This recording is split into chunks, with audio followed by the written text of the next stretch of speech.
opera and the outback. It's the unlikely pairing that's expected to draw music lovers from all over the country into tiny Queensland towns. A series of concerts touring the Central West as bush communities brace for a winter tourism rush. Sweeping landscapes, starry skies overhead, the outback, home to some of Queensland's most unlikely but most breathtaking theatres.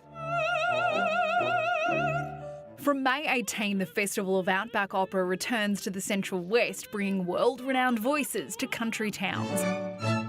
Stops include Barcaldine, Tambo, Blackall, Windora, Winton's Age of Dinosaurs and Longreach, where the stage will be set at an 18,000-acre cattle station. The benefit of doing something in the outback is, of course, the concert hall's as large as a paddock, so we can keep adding more people. A rare treat for locals, it's also about attracting audiences to far-flung parts of our state, and that's music to the ears of local businesses. You got to go for a bit of shopping, you go grab a coffee, you grab a drink, and it is amazing how much that the tourism dollar really helps boost the town. Concert goers can make it a day trip. You normally can't fly to Winton directly from the southeast, so we're running these 2 charter flights where you can fly out, champagne breakfast in Brisbane, out, see this experience, hear this wonderful opera.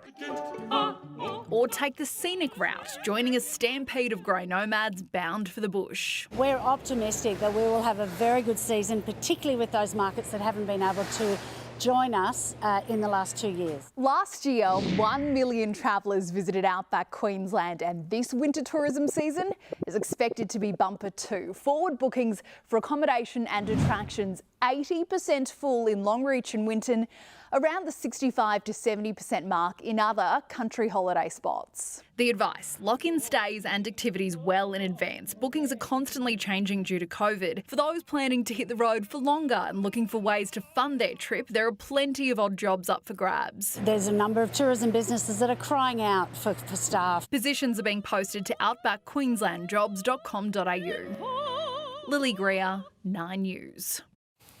Well, Luke is back now with your full weather forecast. And Luke, how much rain are we expecting for this week ahead?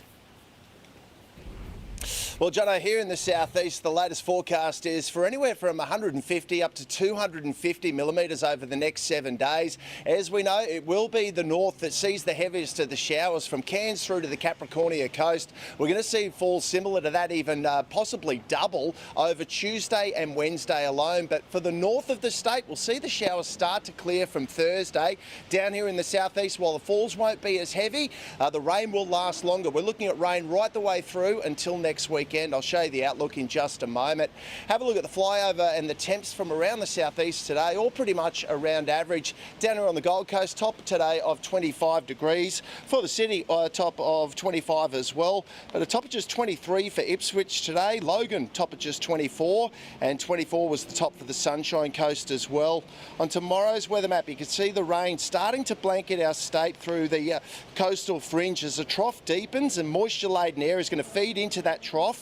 And that's going to bring the heavy showers over the coming week for us along the Queensland coastline and into the west. Around the grounds tomorrow, got a fine day on the way for Sydney, Canberra and Adelaide. Possible light shower for Melbourne, partly cloudy for Perth, and in Darwin it'll be a beautiful day, top of 33 degrees, barely a cloud in the sky. Now back home along the North Queensland coastline, falls between 10 to 30 millimetres tomorrow. Could see a storm as well, and in the west some light rain for Longreach and also Roma. And then along the Capricornia coast, falls for between 5 to 10 millimetres for Rocky and Gladstone, and through the Fraser Island coast we'll see falls up to 15 millimetres and a possible storm as well. Here in the southeast, high chance of showers forecast along the coast. We're going to see showers anywhere from 10 to 25 millimetres for Mother's Day, up to around 15 millimetres for areas west of Ipswich, and temps pretty similar today. 24 the top for the Sunshine Coast, 23 the top down here on the Gold Coast. Light winds early, but they will pick up through the course of the day, so if you're heading out on the water, go early. Seas on the bay around 1.5 metres. For the city, a top of 23 degrees for Mother's Day and up to 20 millimetres of rain. And then looking ahead, 20 to 50 millimetres forecast from Tuesday right the way through until Saturday next week. For Ipswich, up to 165 millimetres between Monday and Friday. Here on the Gold Coast, anywhere up to 250 millimetres, and for the Sunshine Coast up to 250 millimetres as well. Let's check out the beaches for tomorrow. Well, what a way to kickstart the weekend. Yes, we had a little bit of cloud around this morning, but what we didn't have was any rain and no wind. So glassy conditions, particularly on the open beaches this morning, and a pretty decent swell rolling through as well. Easily up around the 1 metre mark. Some of the sets up around 1.5 metres, and it's only going to get bigger over the weekend. Here's the plan of attack for tomorrow.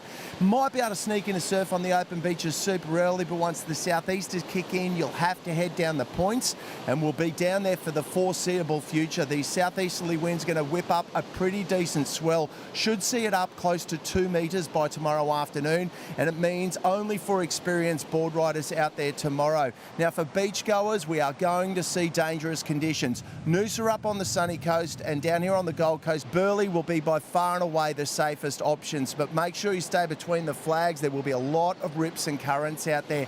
Offshore for the boaties, can't see us getting out for the next week, unfortunately. Real shame.